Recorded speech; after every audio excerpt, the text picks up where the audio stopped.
안녕하세요, 첼시팬 여러분, 앙크TV입니다. 오늘 같은 경우에는 전편에 나갈 선수, 들어갈 선수만 이렇게 분석하지 말고 그럼 이적설이 뜨는, 각 포지션에 이적설이 뜨는 선수들은 누가 있느냐 한번 알아보자고 하셨는데 딱히 지금 이적설이 크게 뜨는 선수들은 없습니다. 떠도 뭐 공신력이 그렇게 크지 않고요.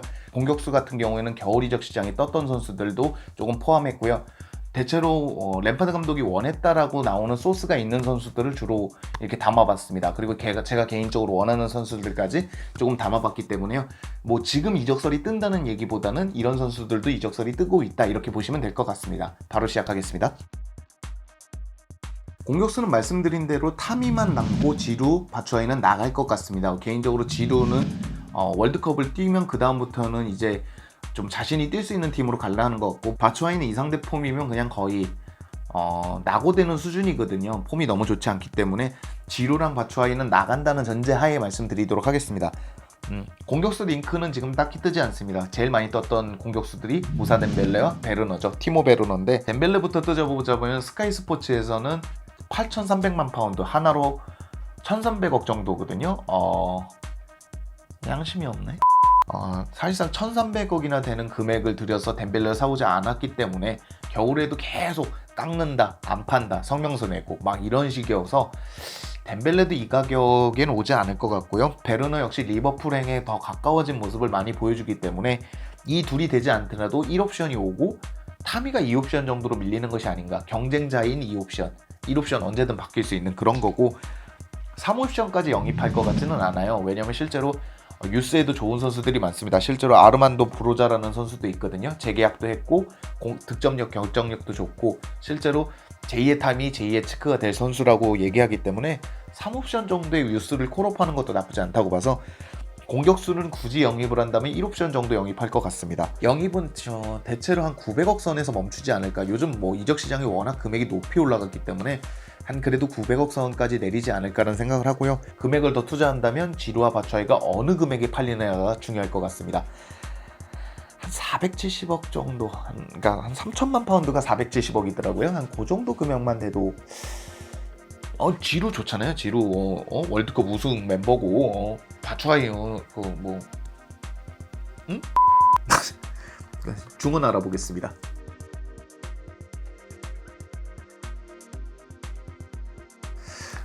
제가 전편 영상에서는 영입이 아예 없을 수도 있다고 했는데 요즘 나오는 기사들을 보면 살생부에 조르지뉴, 캉테 뭐 이런 선수들이 많이 들어가더라고요.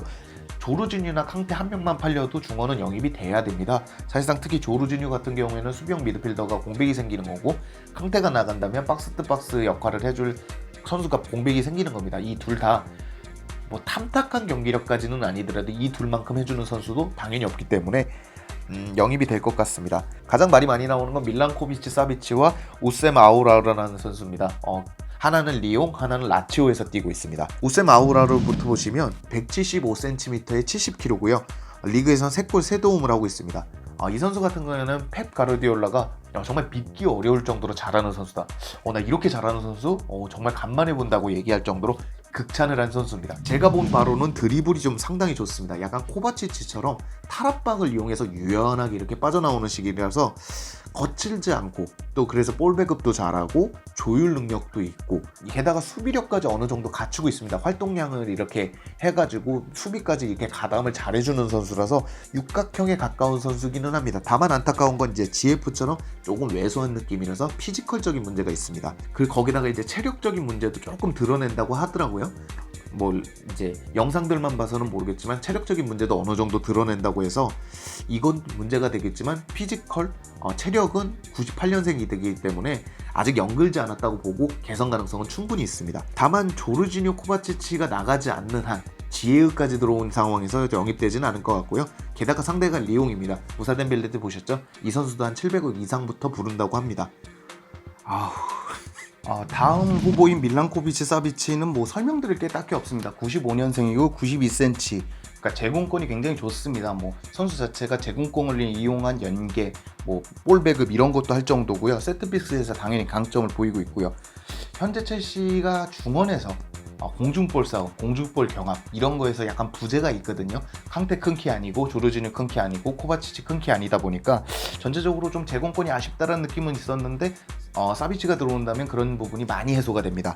이 선수 제가 본 걸로는 이제 볼 배급 좋고, 볼 다루는 거 좋고, 세트피스 킥력 좋고, 그러니까 페널티 박스 안에서 되게 위협적인 선수입니다. 킥력이 좋다 보니까 실제로 이번 리그에서 4골 5도움을 하고 있으면서 중미치고는 굉장히 좋은 득점을 해주고 있습니다. 코바치치가 득점, 도움 이런 게 좀 아쉬운 거를 이 선수는 어느 정도 메워줄 수 있는 선수고요. 제가 받았던 느낌은 캉테의 플러스 치크 느낌을 받았습니다. 그러니까 어느 정도 수비력도 좀 있어요. 이 선수 자체가 어느 정도 박스 투 박스 역할을 본다는 것 자체가 요새는 조금 더 윗선에서 하고는 있지만 그런 역할을 볼 수 있다는 게 수비력도 어느 정도 검증이 된 거거든요. 치크 플러스 캉테, 물론 캉테만큼의 수비력을 보여주지는 않지만 굉장히 좋은 것 같습니다. 아예 제가 상상한 거는 이 선수가 온다면 캉테가 아예 수비형 미드필더를 보고 조르지뉴 아웃이라 그러면 캉테가 수비형 미드필더를 보고 밀란코비치 사비치가 조금 더 높은 위치를 하고 코바치치가 그 연결 탈압박이나 이런 걸 통해서 이 연결을 해주는 역할을 해준다면 굉장히 공격적 수비적으로 무서워질 수도 있겠다. 거기에 지혜까지 각자 맞게 이렇게 코바치치가 오면 지혜가 들어가고 밀란코비치-사비치가 빠지면 지혜가 들어가고, 물론 상상이지만 이렇게 균형을 맞춘다 그러면 우리 중원은 정말 무서워질 수도 있겠다고 생각했습니다. 단점은 그렇게 크게 없는 것 같습니다. 육각형이라고 불리는 선수들 자체가 큰 육각형이냐 작은 육각형이냐가 중요하잖아요. 큰 육각형에 가까웠습니다. 다만 가격이 문제죠. 엄청난 가격을 얘기하고 있더라고요. 재계약도 얼마 전에 했다고 해서 가격은 쉽지 않을 것 같습니다. 특히 라치오가 가격을 싸게 부르는 팀이 아닙니다. 거상이 되는 팀들이 많죠. 개인적으로 이제 모나코도 그랬고 도른트문트도 그렇고 이렇게 잘 파는 구단들이 있는데 그걸 이제 벤치마킹해서 선수들이 보통 1,000억이 넘습니다. 그렇기 때문에 사비치 같은 경우에는 저렴한 가격은 아닐 것 같습니다. 중원을 정리해보자면 로만 아브라모비치가 2억 파운드, 그러니까 하나로 한 3,000억 정도를 투자한다 그랬거든요. 근데 그래 봐야 한 3,000억이거든요. 적은 금액은 아닌데 중원에 또 1,000억 쓰고 공격수에 한 1,000억 가까이 쓰고 그럼 수비진을 변을 못하거든요. 제가 말씀드리는 건 수비진에 지금 선수들이 막 그렇게 엄청 떨어지는 선수들은 아니에요. 그렇다고 또 엄청 좋은 선수들은 아니고, 그러니까 제대로 된 선수들이 들어올 필요가 있거든요. 되게 어중간한 선수들이 많아요. 그러니까 제대로 된 선수들을 말씀드려야 되는데 중원에까지 이런 금액을 투자하지 않을 겁니다. 조르지뉴, 캉테가 나가지 않는 한. 게다가 바닝켈, 파실리치, 바카요코, 드링크워터 이런 선수들을 팔아서 거기서 한 6, 700억만 나와준다 그러면 그때 투자가 되겠죠. 캉테, 조르지뉴 중에 하나 팔고 이 엄청 이제 많이 있는 그 중원들을 팔아서 밀란코비치 사비치를 데리고 온다든가 이런 식으로 하겠죠. 개인적으로 아우라스는 지혜가 있는데 굳이 아우라스가 필요할까라는 생각을 했어요. 피지컬적인 문제도 서로 같고 저는 지혜가 더 보여준 게 많다고 생각하기 때문에 굳이 지혜가 있는데 아우라스 젊기는 합니다. 유망하긴 한데 마운트도 있는 이 입장에서 굳이 필요한가라는 생각을 했습니다. 자, 그럼 수비 보시겠습니다. 아스필리쿠에타하고 제임스는 얘기 드리지 않을게요. 앞선에서 얘기 드렸거든요.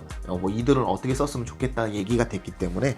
알론소하고 에메르송을 보면 3백일 땐 알론소가 좋기는 하지만 알론소 역시 처분될 확률이 높아요. 왜냐면 3백은 대체 전술이기 때문에. 지금까지 알론소를 제가 많이 모욕하거나 알론소의 실력을 평가적으로 했다면 다시 한번 죄송하다는 말씀 드리도록 하겠습니다. 치레리 1옵션으로 얘기가 돼 있고 텔레스 얘기도 있고 그런데 텔레스 얘기가 너무 자주 나오고 있고 치레는 한번 다룬 적이 있습니다. 장단점을 다룬 적이 있기 때문에 제가 개인적으로 정말 원추하는 선수, 못 데리고 오지만 알폰소 데이비스 보니까 너무 좋더라고요. 2000년생의 캐나다 국적을 갖고 있는데 2000년생입니다. 장점 빠르고 빌드업 잘 되고 폭발적이고, 보셨죠? 새 시즌에 굳이 설명이 필요 없을 정도로 자세히 보여준 것 같아요. 폭발적이고 단점이 없을 것 같아요. 폭연 이후로 이 선수가 굉장히 좋다고 합니다. 물론 리그를 다 보면 어느 단점은 나오겠죠. 한 2000년생이 첼시라는 팀을 상대로, 그것도 상대 원정에서 이 정도 폼을 보여주는 건 제가 너무 감탄을 했어요. 와, 진짜 이런 선수를 데리고 와야 된다. 제임스, 데이비스를 오면 얼마나 찢어줄까, 양쪽 날개로 얼마나 찢어줄까 상상하니까 너무 좋더라고요. 공격력하고 수비력도 굉장히 좋았고, 그래서 이 선수를 개인적으로 원하는데 쉽지 않겠죠. 재계약을 이미 추진한다는 얘기도 있고. 자, 그럼 센터백을 보시면 모두 판매 가능성이 있습니다. 루디거, 주마, 텐세타. 토모리는 당연히 안 하겠죠. 재계약도 했고 미래라고 보고 있기 때문에 판매 안 할 텐데, 루디거, 주마, 텐세는 누구든 나가도 이상하지 않을 정도입니다. 대체적으로 링크가 낮기 때문에 말씀드리면 다요 우파메카노가 제일 유력하다고 합니다.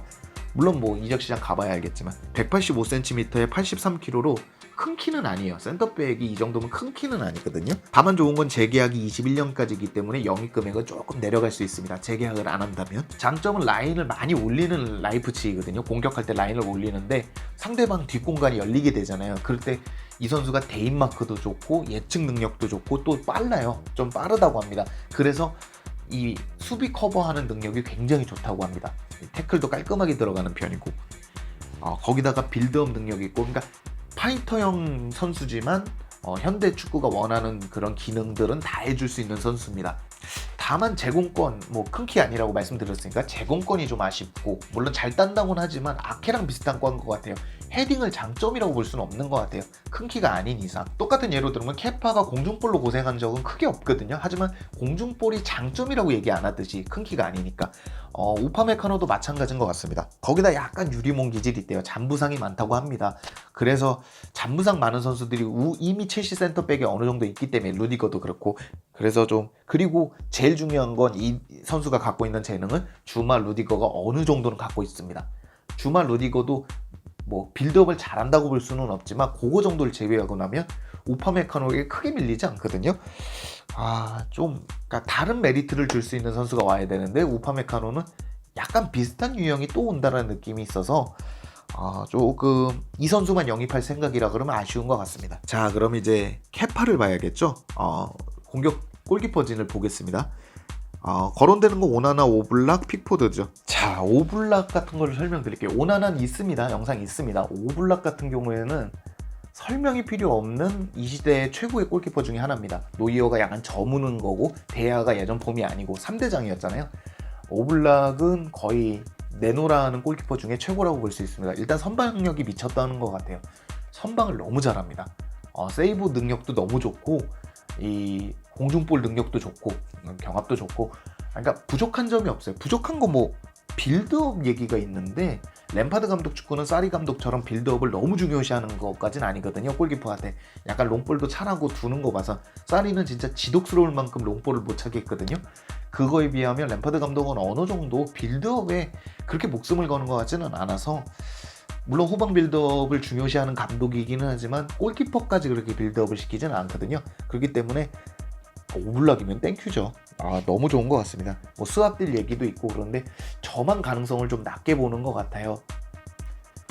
안 팔 것 같다라는 생각을 좀 많이 합니다. 이렇게 전체적으로 좀 알아봤는데요. 굉장히 좋은 선수들도 많고 링크 나는 선수들로 제법 있습니다. 지에으가 오피셜이 빨리 나서 그런지 약간 뭐 그런 선수들이 제법 있네요. 여름 이적 시장이 너무 멀리 남았고 뭐 벌써 여기 이렇게 이적 시장이 막 돌지 않기 때문에 이 정도 대체자 정도 알아봤습니다. 사실상 더 이제 여름 이적 시장이 되면 물갈이가 가능하겠죠. 7명이 살생부에 올랐다, 누구누구는 살생부에 있다, 이런 얘기가 돌 정도로 첼시는 이미 어느 정도 물갈이를 예상하고 있습니다. 차라리 지지부진하게 이렇게 해와서 이거 언젠가는 정리해야 되는데 이러지 말고 눈 딱 감고 한 번에 확 정리하는 것도 나쁘지 않다고 생각합니다. 차근차근 세대 교체하는 게 쉽지 않다면 한 번에 물갈이 하는 것도 나쁘지 않다고 생각합니다. 오늘 영상은 여기까지고요. 즐거우셨거나 유익하셨다면 구독과 좋아요 꼭 좀 부탁드립니다. 감사합니다.